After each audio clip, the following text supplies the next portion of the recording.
dreams. You will hear my story in a moment on 2000 Plus. Listen.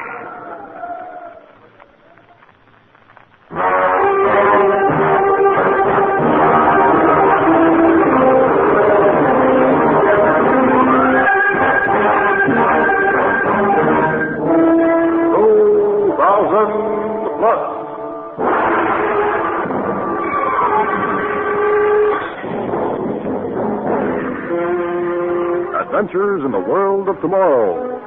Dramatic stories of science fiction from the years beyond 2000 AD.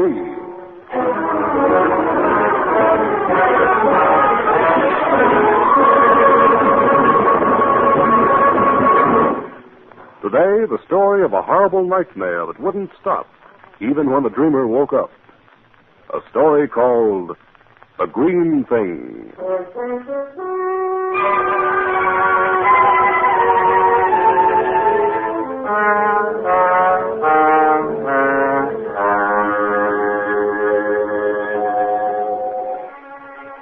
It is the year 2000 plus 175. It is late evening, and all is peaceful and quiet in Dr. Harvey Glendon's sanitarium. Outside, on a vast estate that stretches away from the main building, there are only the soft country noises, the wind sighing in the trees, the shrill chirpings of innumerable crickets. In the well-furnished rooms, the patients sleep, stretched out on comfortable mattresses and clean white sheets, the country breezes straying over their forms. In room 32B, Mr. Summers sleeps peacefully with his head on a fluffy pillow. He sleeps and he dreams. Help me! Help me! Please!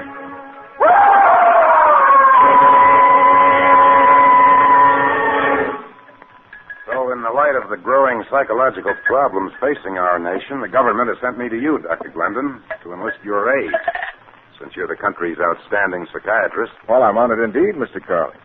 But I don't know that there's much I can tell you about the advancement of psychiatric research that isn't being published in the medical journals. Well, Dr. Glendon, isn't there anything that you're working on now, something definite? I know you're a cautious scholar, but... Look, Mr. Carling, it isn't possible to announce sweeping new generalizations in our kind of science. Our work is painstaking, complex, highly subjective. You take the case of one of the patients here in the sanitarium. Oh, Betty, will you bring our records of Mr. Summers? Oh, yes, Dr. Brennan, just one moment. Summers is about 40, 41. He was admitted 5 months ago, suffering from a melancholia. Here are the records, Doctor. Oh, thanks, Betty. Now, as you can see from these notations, he's been feeling much better the past few weeks. Mm-hmm. Yes, I see. Until last night, when he suddenly woke up screaming in his bed. He was being attacked, he shouted, by some sort of green devil. We had the hardest job getting him under control. Now, in the past, Summers had spoken quite often of a green hat that he lost as a child.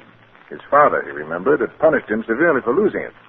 In later life... Mr. Glendon, this is all very interesting, but you can hardly call this dream analysis anything new. Yes, it has been known for centuries. Well, then I don't understand... Mr. Carling, I know why you came to see me.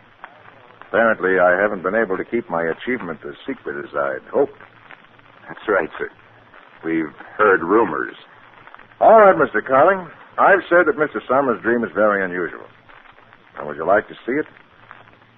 You mean see his dream? Exactly. I'm going to show you a motion picture of Mr. Summers' dream. Photographed from the subconscious mind, exactly as he dreamed it.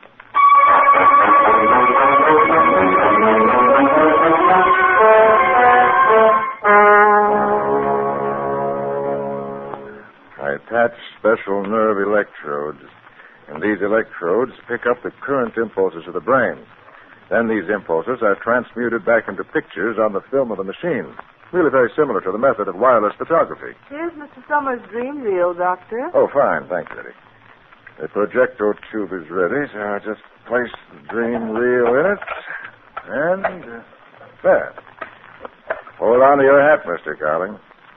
You're going to see an actual dream.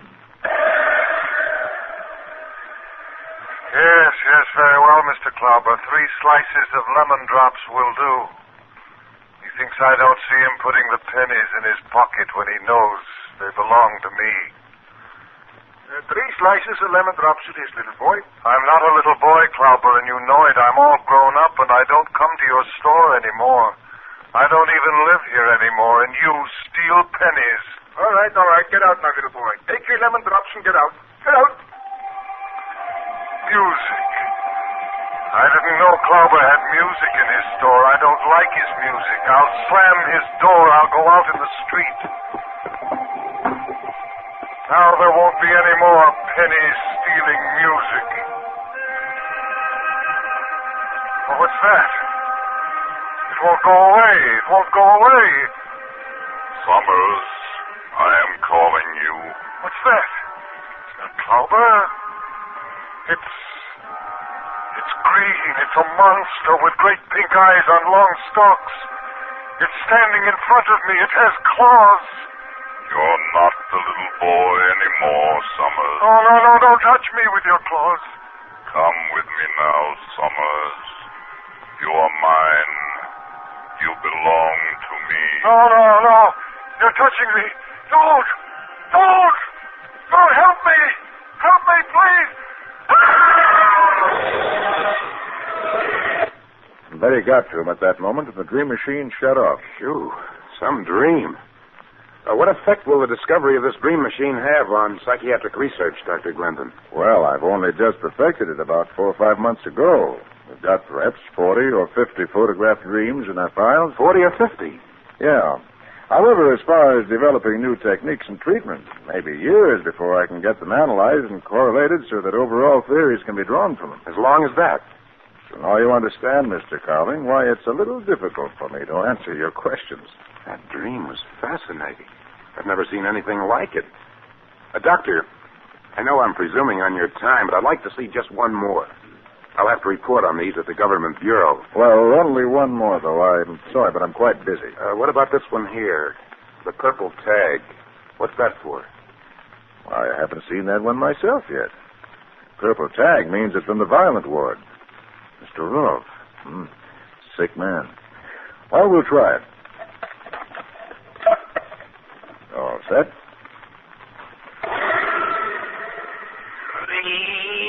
White mice. How'd you do, Mrs. Kemp? For I'm climbing a wall, and there's only 2 of us. Now 1. Me, I'm alone. Don't take that balloon. Much sense of that. Gibberish, I'm afraid. Rolfe's a difficult case. Homicidal tendencies. Comes from a good family. Was a very successful businessman. Name. Can you do anything for him? Oh, I think so. There are times when he can be reached, lucid moments, and some of his dreams provide clues. Here, see? To me now, 74. That'll show him. 74, 70. You're not frightening me. I don't believe you. You can't scare me. Oh, no. Don't touch me. Your claws, your green claws. Oh, your green claws. Doctor, look. On the screen. Look, there it is again. That green thing. No. It can't be. It's impossible. 2 people can't possibly have the same dream.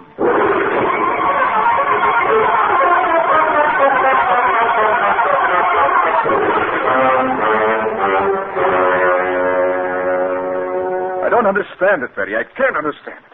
I've been through all the records of both of them, Summers and Rolfe. There's nothing in their background that would cause them to have the same dream. Are you sure they haven't been together at some time? I'm positive, Doctor, they haven't even met.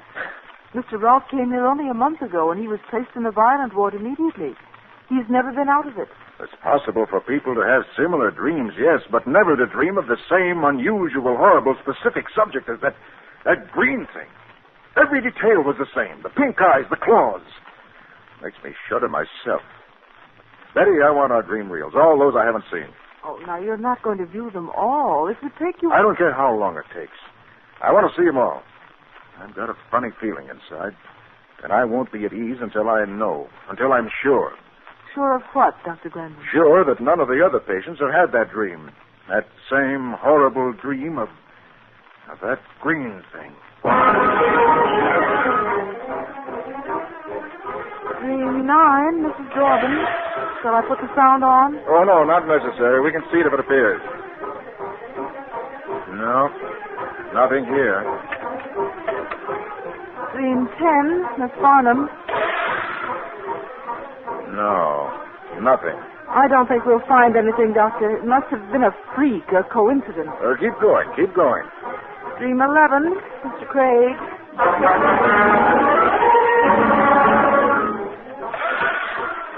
Dream 21. Nothing there either. Dream 22. Huh. Maybe you're right, Betty. I'm beginning to think myself. Dr. Glendon! Dr. Glendon, look! There it is! A green thing. Dream 42, Mr. Bradley. Turn off the sound. Turn it off. That's it again. A green thing.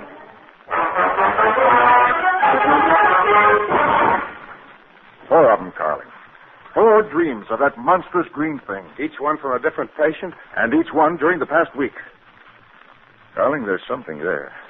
Something to make even a psychiatrist feel frightened.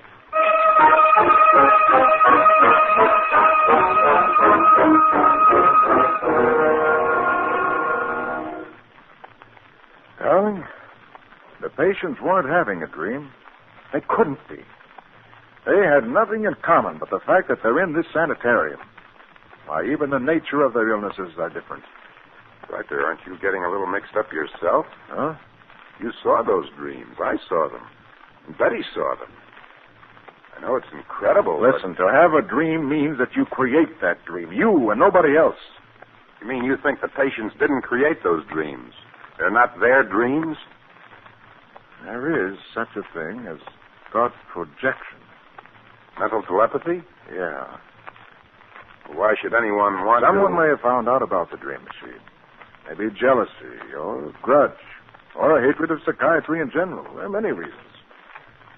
Well, what we've got to do is to find out where it's coming from. The patients must be protected. How? First, we've got to find out whether this telepathy is coming from inside or outside the sanitarium. Then we've got to track it down. I tell you, Carling, whoever's trying this terror by mental telepathy isn't going to get away with it. I'm not going to stand by while a lifetime's work is destroyed by a campaign of terror against my patients. I'm going to institute protective measures at once.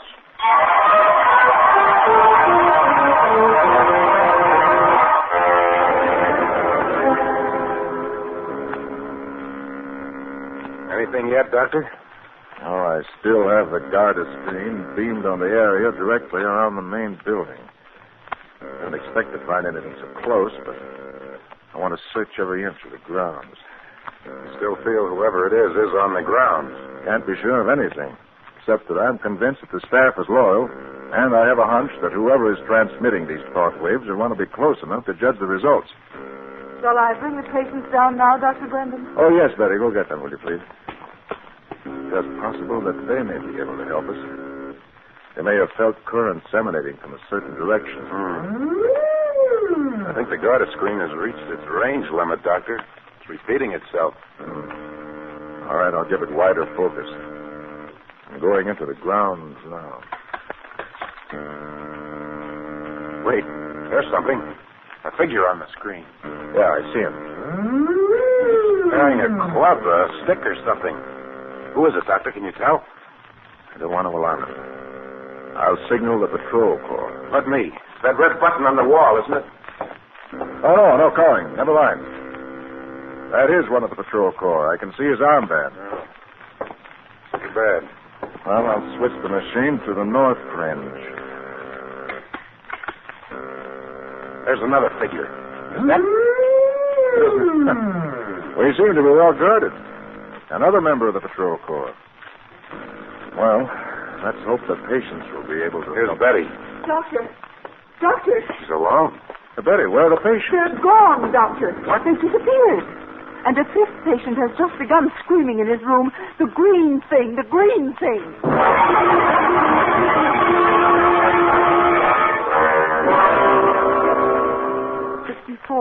accounted for, Doctor. The 4 that are missing would make 68. That's how many patients we have. I checked the nurses, 8 besides Betty. They're all here. And the patrol corps have checked the rest of the staff, and no one has left the grounds except the 4 patients. Unless somebody got in and carried them off. No. No jetmobiles and no jet ships have been in the vicinity between the time the patients were last reported and now. The patrol corps will vouch for that. There's the village. Linfield? Oh, it's the only village for 100 miles, but it's a backwoods country village, a quaint place, never kept up to the times. No, I doubt that they have any jetmobiles in Linfield, much less jet ships. But you can arrange for transportation there, can't you? The inn? Why, that's where they go. Why didn't I think of that before? It's the center of the village, the gossip spot. If the patients entered town at all, news of them would spread to the inn. Betty, you take charge here. Carling and I are going to Linfield. How long will you be gone, Doctor? Until we find them. Or learn they're no longer alive.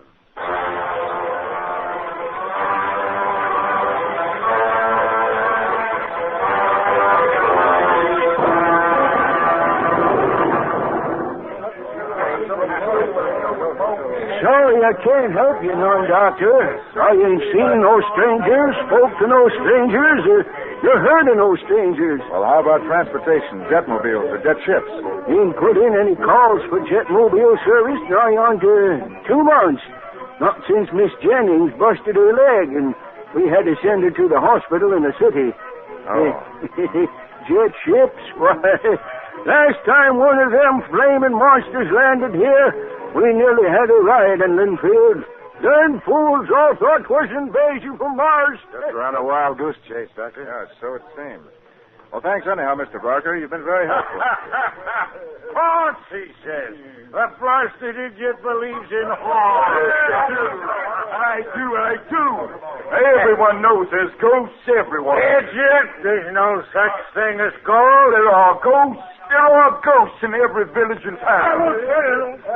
Quiet down, you boys. You'll be getting my end a bad reputation now. Hey, there's the doctor. Dr. Glendon talking to Mr. Barker. I put it up to him now.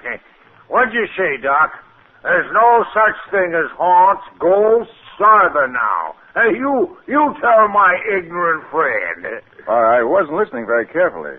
But if it's ghosts you're talking about, well, there's never been any scientific evidence that they exist. Haunts don't exist. That's what you're trying to say, ain't it, Doc? That's right. Oh, come on, Carling. Let's get out of here. Hey, ain't no ghost. This Doc's an educated man. He knows. Yeah? Then suppose you tell me what that green thing was floating around down near the cave. And we ain't the only one who's seen it. Right, boys? A green thing? Where? Where are these caves? Right down the river. Why, Doc? You ain't going there. It's nighttime now. Carling, will you risk it? I've got my ray gun. Doc, you're crazy. I'm telling you, there's a haunt. Why, there ain't a man in this whole village go with you tonight. Well, if it's only a ghost, you needn't worry. But if we're not out of those caves by dawn, you better come for us. It won't be a ghost that's holding us.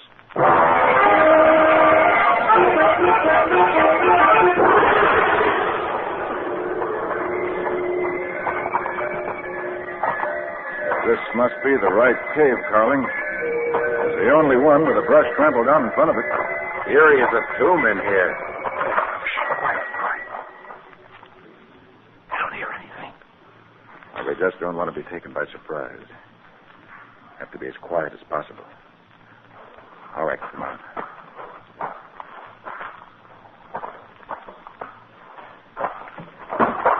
Hey, what's that? Carling, where are you? Carling, are you all right? Oh, it's coming for me. The green thing. It's flying. It's terrible. No, there's nothing there. You're on the floor of the cave, but there's no one near you. Nothing. Oh, he's asleep. He's having the dream. That same dream. Come on, Carling. Come on, snap out of it, Carling. It's only a dream. Only a dream.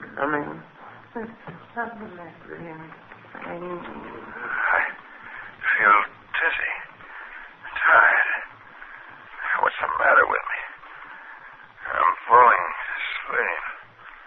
No, I won't let myself.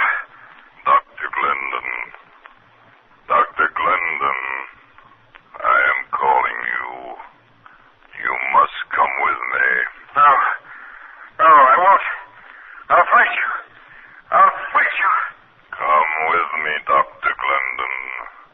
I control you now. No, the claws! No! No! No, it's just a dream. I know it's a dream. I'm going to wake up. I'm going to wake up. I'm going to wake up. I did it. I'm awake. I conquered the green thing. Did you conquer me, Dr. Glendon? I can't be. Standing over me. The pink eyes on long stalks. The claws. The green thing.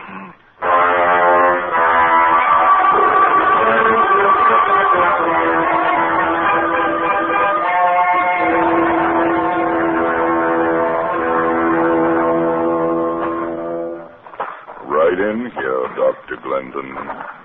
Into this rough chamber. And you, Mr. Carling, don't worry. You won't fall. My will is controlling you. My patients. Over there in the corner. Rolf, Bradley, Summers, gone. Now, what have you done to them? Summers, are you all right? Bradley, this is Dr. Glendon, your doctor. What's the matter with them? Gardner, Bradley. Nothing is the matter with them. They just don't understand you anymore. They are attuned only to Venusian thought wave.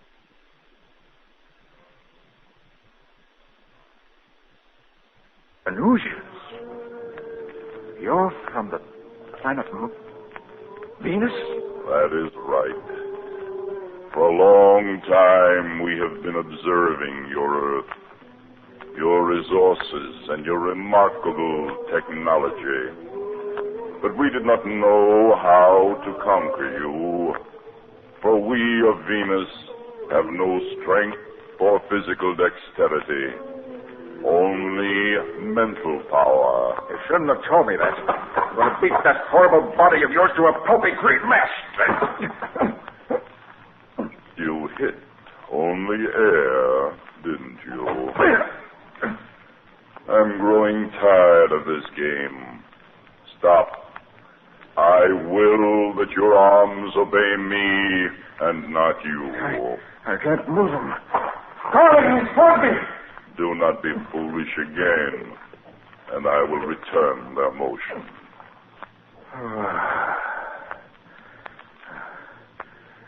You hypnotized my patients the same way, didn't you?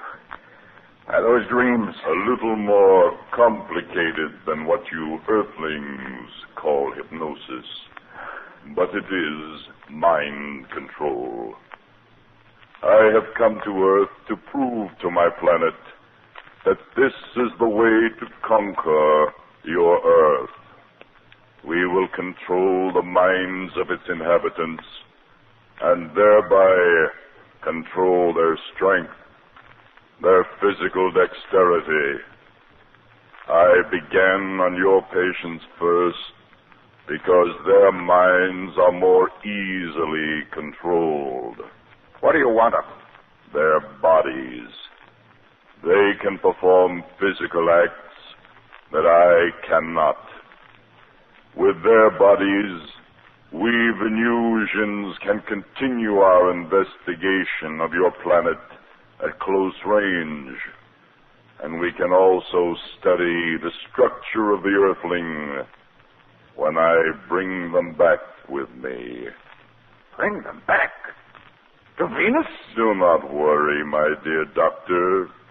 I shall not separate them from you. I will also take you and your companion with me to Venus as rare prizes. Earthling, bind these two men. No, don't do it. I'm your friend, your doctor. No, let me go. Let me go. You shot the monster. Forgot about me. Maybe he didn't know the Earthlings had weapons, too, like ray guns. Well, why doesn't he fall? He's still standing. Did you really think you could hurt me with that? Your death rays have no effect on my body. Drop your weapon. Find them, men. I'll shoot them. I'll kill you, slave. You cannot. But if you could, I would not care. There are millions more to choose from. You can kill yourselves, too. You are replaceable, except to yourselves. You are trapped. Your only escape is death. Walls, they're crumbling. The explosion of your ray gun, Carling. You've loosened the rocks. It's a cave-in. We'll be buried alive. The glider, quick. To the glider. Grab the patients before the green thing can close us again. They can follow us. It's our only chance.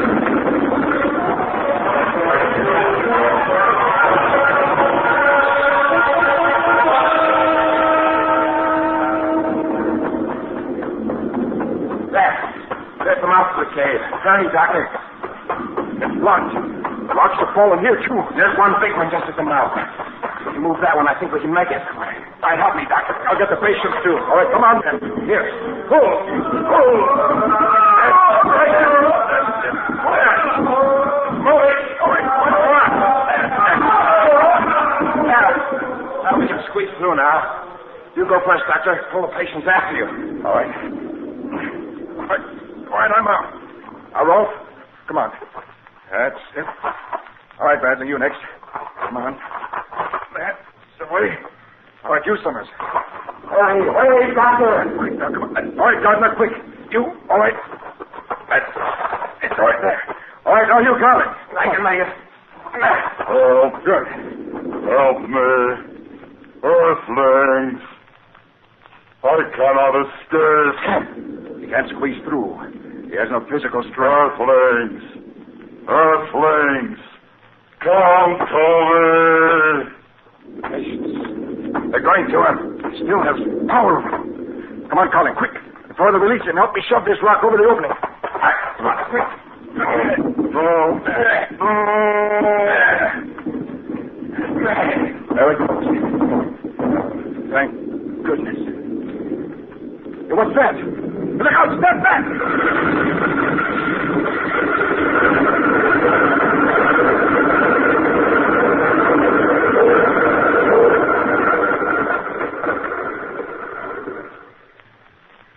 It collapsed.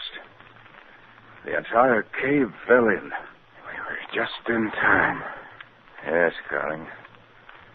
In time to save Earth from the horror of green things.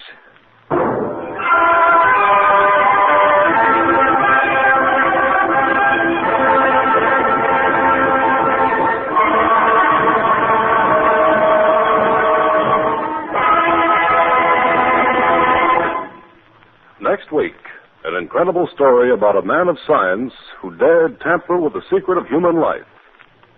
Be sure to listen to That Which Lived in a Head of Steel.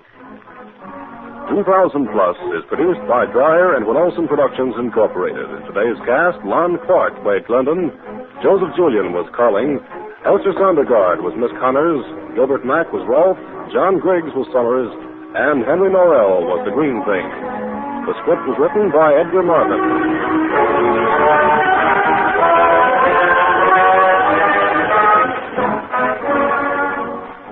The music was composed by Elliott Jacoby. The orchestra conducted by Emerson Buckley. Sound, Walt Shaver and Adrian Penner. Engineer, Bob Albrecht. This is Ken Martin.